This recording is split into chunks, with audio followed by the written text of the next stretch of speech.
Alors on va ouvrir la parole de Dieu ensemble.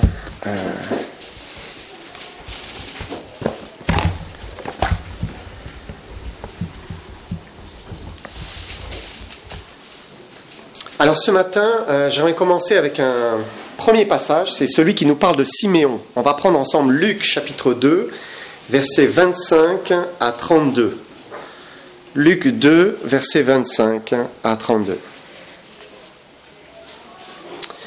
Il nous est dit ici, « Et voici, il y avait à Jérusalem un homme appelé Siméon. Cet homme était juste et pieux. Il attendait la consolation d'Israël et l'Esprit Saint était sur lui. Il avait été divinement averti par le Saint-Esprit qu'il ne mourrait point avant d'avoir vu le Christ du Seigneur.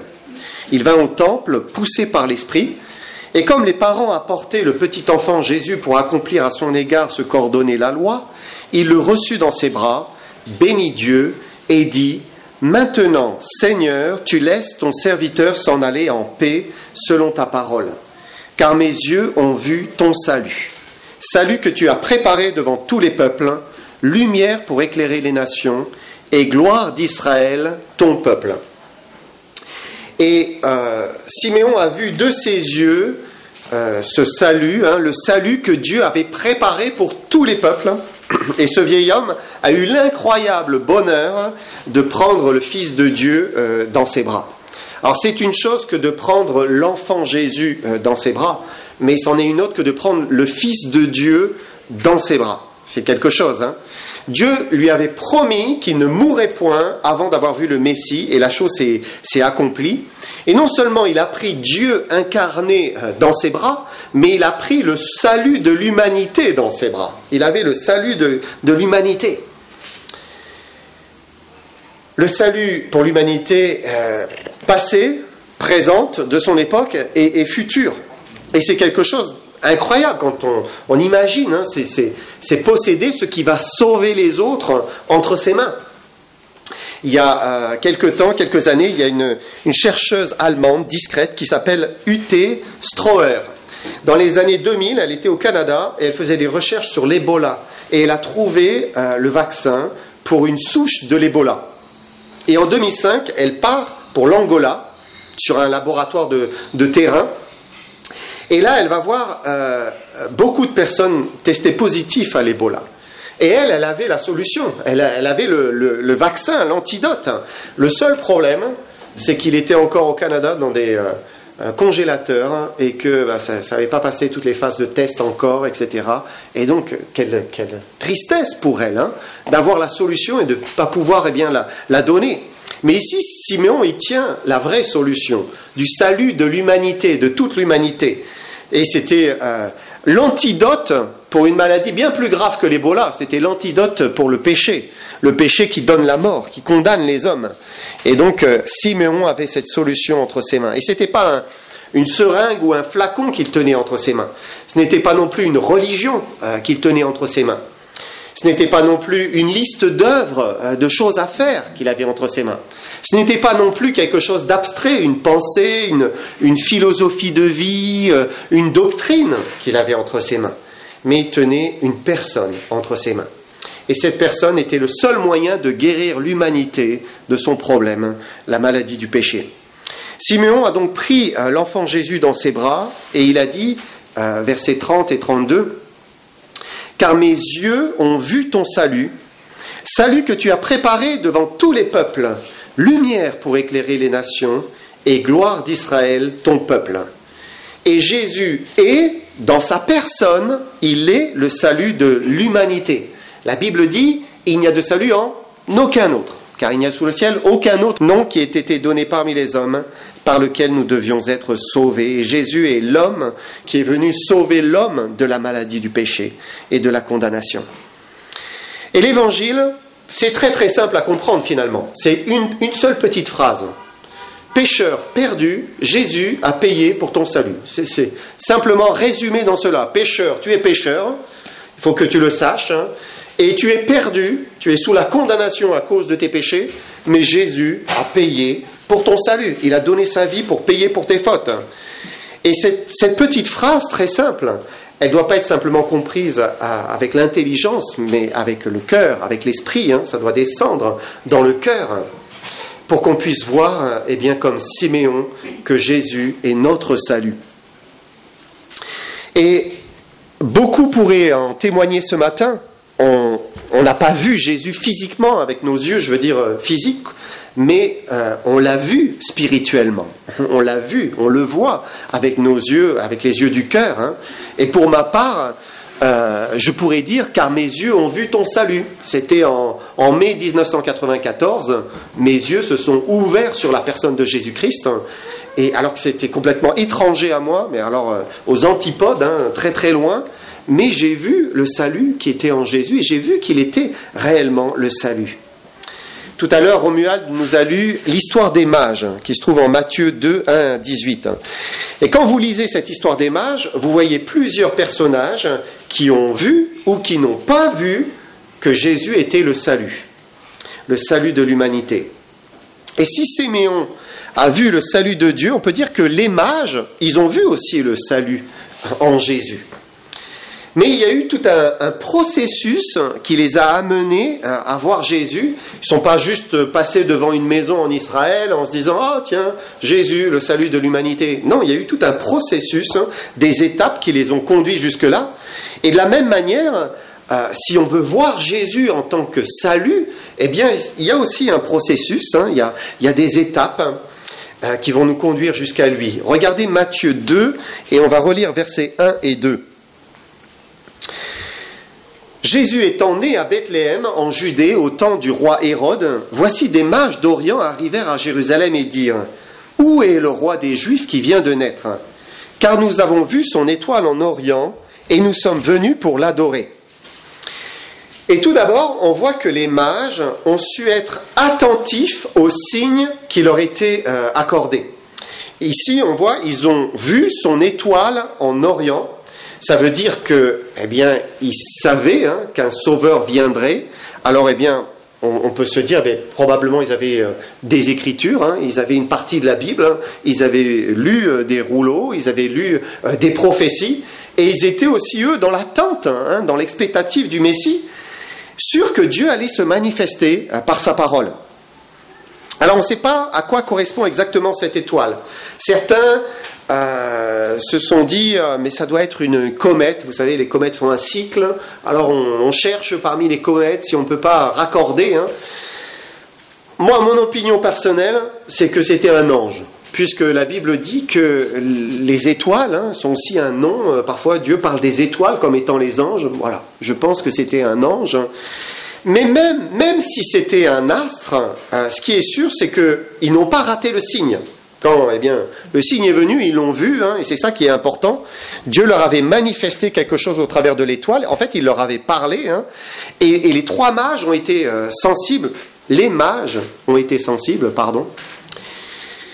Et avant de voir Jésus-Christ d'une manière parfaite, avec les yeux du cœur, eh bien, il faut faire preuve de sensibilité pour voir les choses de Dieu. Dieu parle, il se révèle aux hommes, mais il faut savoir reconnaître les signes quand il nous parle.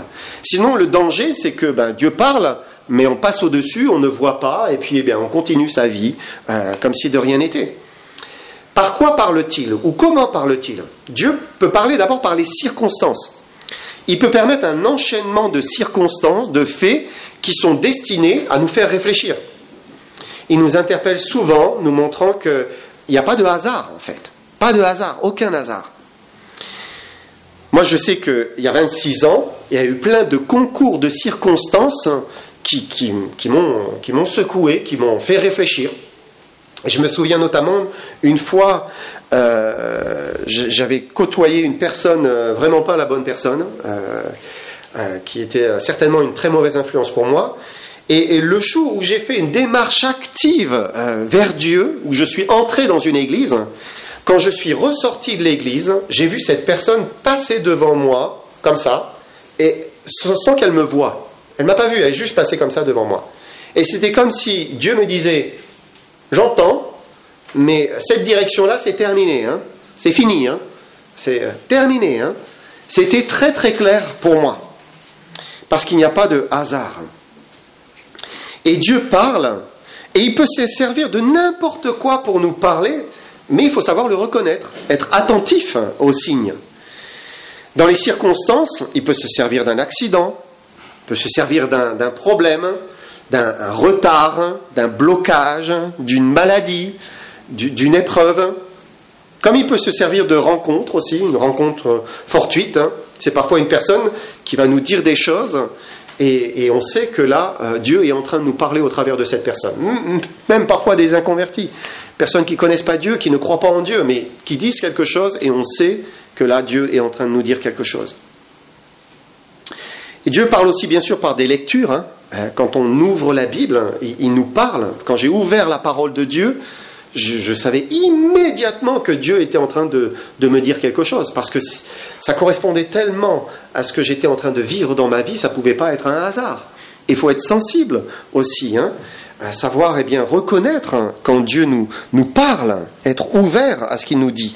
Quand il nous parle de cette manière, c'est pas moins fort que s'il nous parlait d'une manière audible, que si on avait entendu une voix. C'est pareil. Parce que c'est son esprit qui parle à notre cœur de manière très très claire. Dieu peut aussi parler par des rêves et des songes. Alors je me méfie de la tendance à vouloir interpréter tous ces rêves et tous ces songes, parce que Dieu ne nous l'enseigne pas dans la parole de Dieu, dans les Écritures. S'il voulait qu'on le fasse, il nous aurait expliqué cela certainement dans les Épîtres, il nous aurait expliqué, mais non, il nous dit simplement, au travers de Salomon, que les rêves viennent de la multitude des occupations. Donc voilà, il ne faut pas non plus aller trop loin. Mais dans des circonstances exceptionnelles, parfois, Dieu le fait. Il nous parle par des songes, il nous parle par des rêves. Et là, ici, en l'occurrence dans notre texte, c'était une circonstance exceptionnelle. Et on va voir que Dieu a prévenu les mages de ne pas retourner par ce chemin-là, et voilà, parce que Hérode avait des mauvaises intentions. Et Dieu parle à l'homme de multiples manières, mais pour voir Jésus, notre salut, pour le voir avec les yeux du cœur, il faut être sensible aux signes qu'il peut nous donner. C'est très important. Sinon, on peut passer à côté et puis oublier. Quand Siméon s'est rendu au temple, poussé par le Saint-Esprit, il était sensible à l'intervention de Dieu dans sa vie. Et ça l'a amené directement vers ce couple-là, avec cet enfant-là. J'imagine il y avait d'autres couples, il y avait d'autres enfants, mais voilà, il était sensible et il savait que c'était cet enfant-là. Dieu parle et il faut savoir l'entendre. Je me souviens de mon père qui a su entendre Dieu le jour où il s'est retrouvé dans un accident très grave. Il était sur une nationale et il y avait une voiture devant lui et sur la nationale, des personnes âgées s'étaient mises sur le bas-côté et ont voulu faire un demi-tour. Et elles ont fait brusquement un demi-tour. La voiture devant a percuté de plein fouet donc la voiture de ces personnes âgées. Et mon père suivait, il a fait une embardée pour l'éviter. Et en fait, l'une des deux voitures est passée au-dessus de la sienne. Lui, à l'époque, il avait une décapotable. Je pense qu'il était même décapoté. Et donc, il a vu cette voiture faire ça. Ça l'a touché. Il était sensible. Il s'est dit, qu'est-ce qui s'est passé là à deux doigts de la mort. Et il faut être sensible. Dieu nous parle, mais il ne faut pas que ça nous échappe. Ensuite, on regarde les mages, on voit qu'ils n'ont pas regardé à la fatigue ou à la dépense pour voir Jésus, le salut de Dieu. Quand ils ont compris le signe de l'étoile, ils sont partis. Ils ont fait un long voyage, des centaines, voire des milliers de kilomètres, pour pouvoir le rencontrer. Et Dieu veut laisser l'homme le trouver, mais il nous invite à le chercher. Il faut qu'il y ait une démarche personnelle. Et j'aimerais vous prendre un passage dans Acte 17, et versets 24 à 28. Acte 17, versets 24 à 28, nous lisons. « Le Dieu qui a fait le monde et tout ce qui s'y trouve, étant le Seigneur du ciel et de la terre, n'habite point dans des temples faits de mains d'hommes. Il n'est point servi par des mains humaines, comme s'il avait besoin de quoi que ce soit, lui qui donne à tous la vie, la respiration et toutes choses. Il a fait que tous les hommes, sortis d'un seul sang, habitent sur toute la surface de la terre, ayant déterminé la durée des temps et les bornes de leur demeure. Il a voulu qu'ils cherchent le Seigneur et qu'ils s'efforcent de le trouver en tâtonnant, bien qu'il ne soit pas loin de chacun de nous, car en lui nous avons la vie, le mouvement et l'être. Je m'arrête ici. Et le verset 27 dit, Dieu a voulu que l'homme cherche le Seigneur, qui s'efforce de le trouver en tâtonnant. Vous savez, quand vous cherchez quelque chose, vous ne savez pas trop, mais vous avancez un petit peu, vous tâtonnez, eh bien, Dieu nous invite à faire comme cela, à chercher. Et il faut être sensible aux signes de Dieu. Et eux ont été sensibles. Ils se sont mis en recherche parce qu'ils avaient soif, ils voulaient voir le salut de Dieu. Et il faut un minimum de désir, de persévérance, pour pouvoir trouver le Seigneur. Celui qui ouvre la Bible, qui lit 3 versets, et puis dit, bon, c'est bon, il y a peu de chances qu'il trouve le Seigneur. Dieu n'est pas loin de chacun de nous, puisqu'il nous fait vivre, il nous donne la vie, il nous donne le mouvement, il nous donne l'être, il fait battre notre cœur, mais il veut qu'on le cherche aussi. On l'a lu tout à l'heure, vous me chercherez et vous me trouverez, si vous me cherchez de tout votre cœur. J'aimerais prendre l'histoire de la guérison d'un aveugle qui nous montre que voir Jésus est aussi quelque chose qui peut être un processus. C'est Marc 8 et on va lire les versets 22 à 26. Marc 8, versets 22 à 26. Ils se rendirent à Bethsaïda et on amena vers Jésus un aveugle qu'on le pria de toucher. Il prit l'aveugle par la main et le conduisit hors du village. Puis il lui mit de la salive sur les yeux, lui imposa les mains et lui demanda s'il voyait quelque chose. Il regarda et dit, « J'aperçois les hommes, mais j'en vois comme des arbres et qui marchent. » Jésus lui mit de nouveau les mains sur les yeux. Et quand l'aveugle regarda fixement, il fut guéri et vit tout distinctement. Alors Jésus le renvoya dans sa maison en disant, « N'entre pas au village. » Et c'est intéressant parce que cette histoire nous montre que voir Jésus est aussi quelque chose qui se fait par étapes. Dieu peut agir dans notre vie et petit à petit, on commence à voir, comme ça a été le cas pour cet aveugle. La guérison n'a pas été immédiate, elle a été un processus qui est arrivé par étapes. Et beaucoup peuvent en témoigner, que Dieu a agi petit à petit dans leur vie.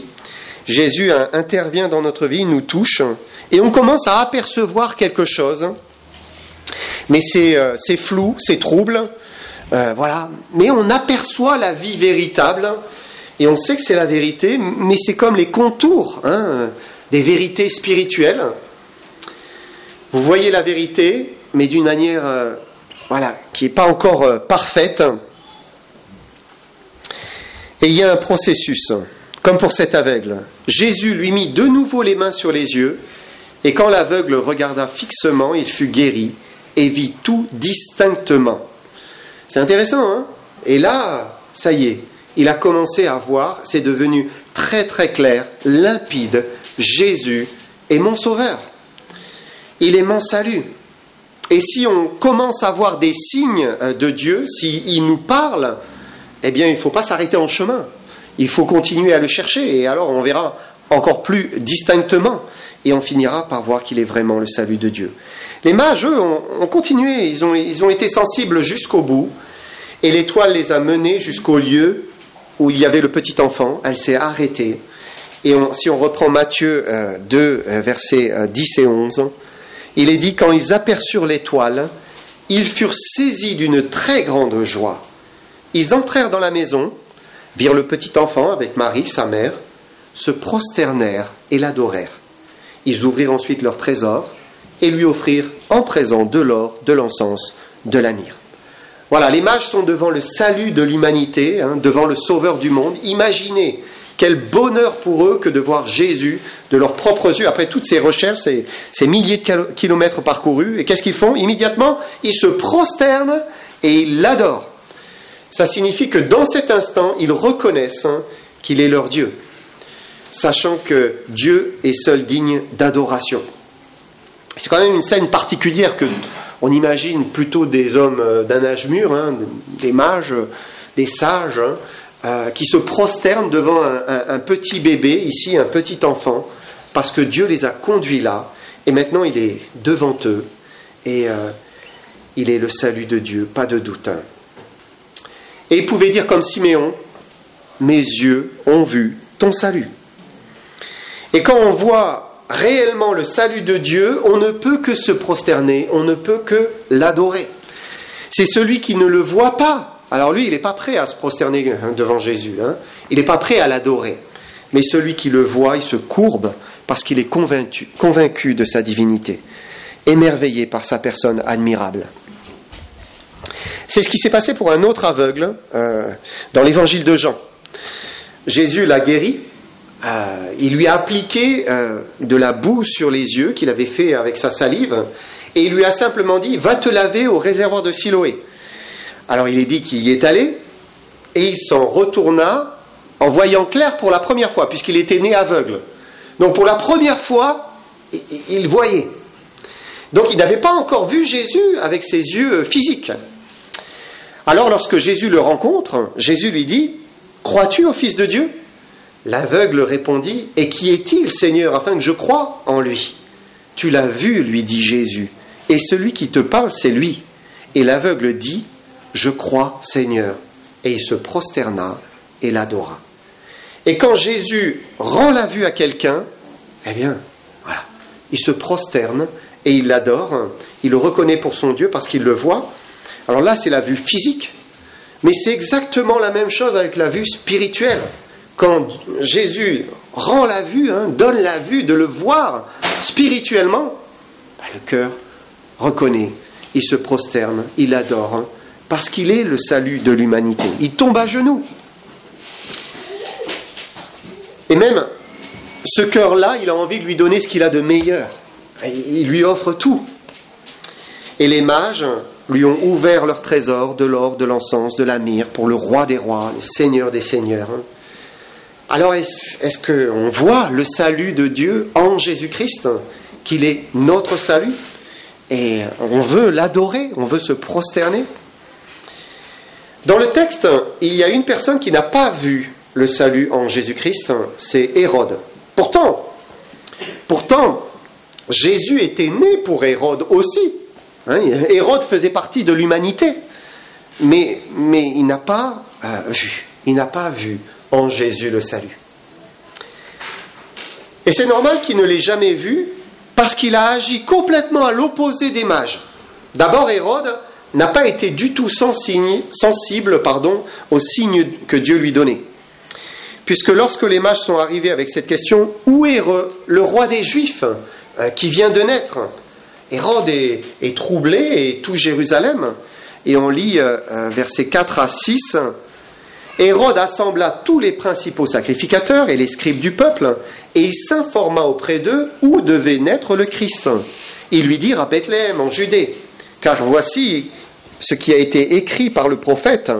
Et toi, Bethléem, terre de Juda, tu n'es certes pas la moindre entre les principales villes de Juda, car de toi sortira un chef qui paîtra Israël, mon peuple.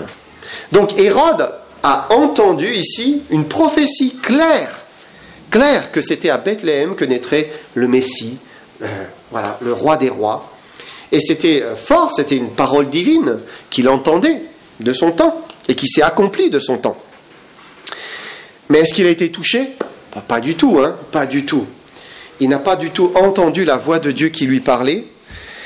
Même en soi, les mages qui parcourent des milliers de kilomètres pour venir adorer le petit enfant Jésus, à ce moment-là, eh bien c'était déjà un signe, mais il n'était pas sensible à cela.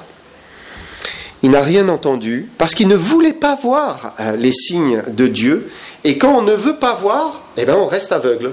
Celui qui ne veut pas voir, eh bien, il ne verra rien. Dieu ne force personne à voir et à reconnaître son salut en Jésus. Il lance des signaux et celui qui les reçoit, et prête attention. Hein, c'est un petit peu comme quand Dieu vous éclaire. Voilà, il vous met dans une lumière. Hein, vous avez le choix, vous y restez et vous voyez.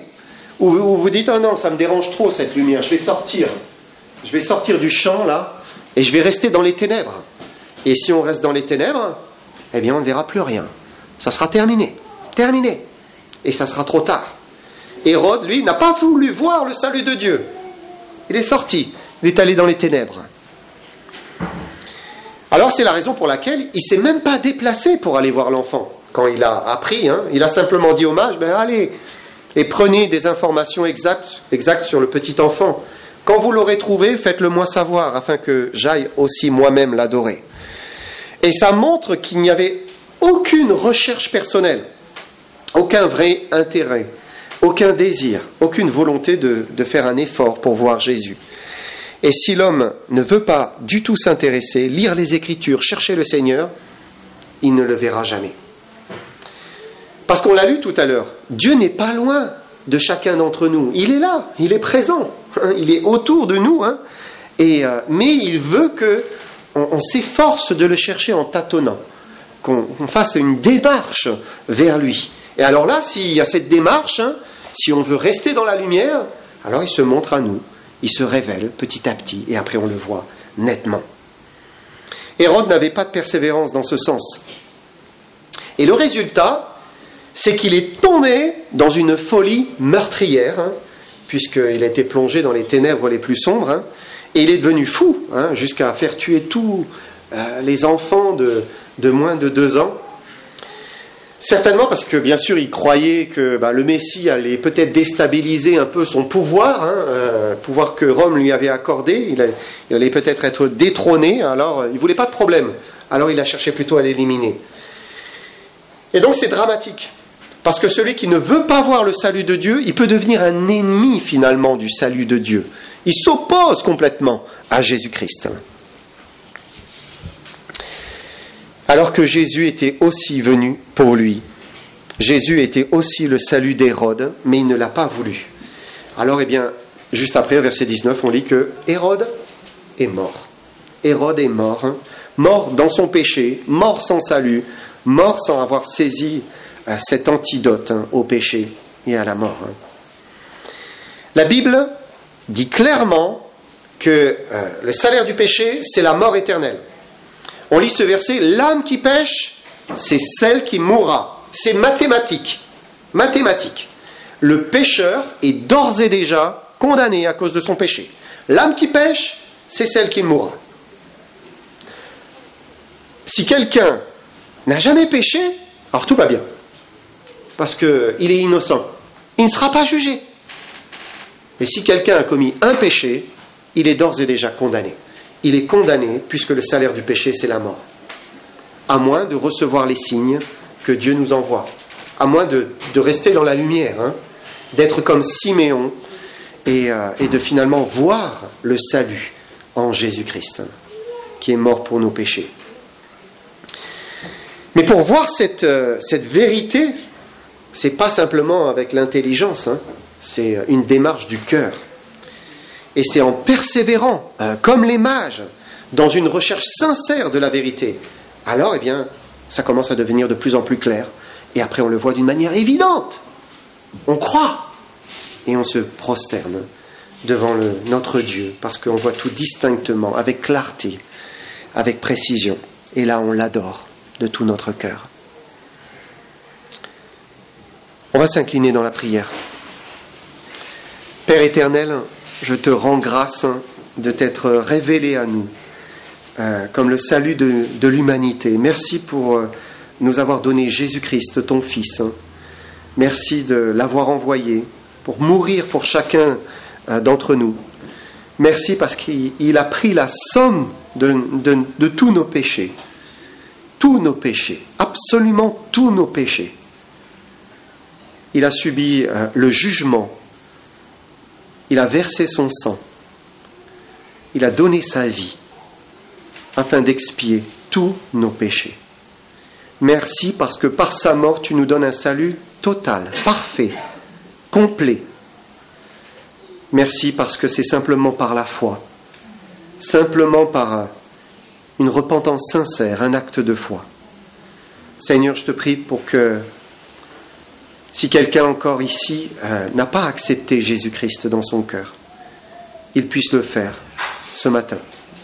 Seigneur, que tu le bénisses et que tu aides cette personne à te confesser maintenant, à te dire, Seigneur Jésus, sauve-moi, accorde-moi la vie, je vois, je crois, tu es le Sauveur, je le crois. Et je vous invite, si vous n'avez pas accepté encore le Seigneur, à faire cette prière. Dites-lui, Seigneur Jésus, je te demande de me pardonner mes péchés. Dites-lui, Seigneur Jésus, je crois que tu es mort pour moi. Je te donne ma vie aujourd'hui, je me repens de mes péchés. Merci de me sauver maintenant. Amen.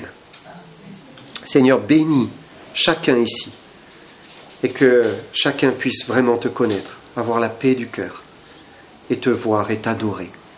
Nous te le demandons par Jésus-Christ. Amen.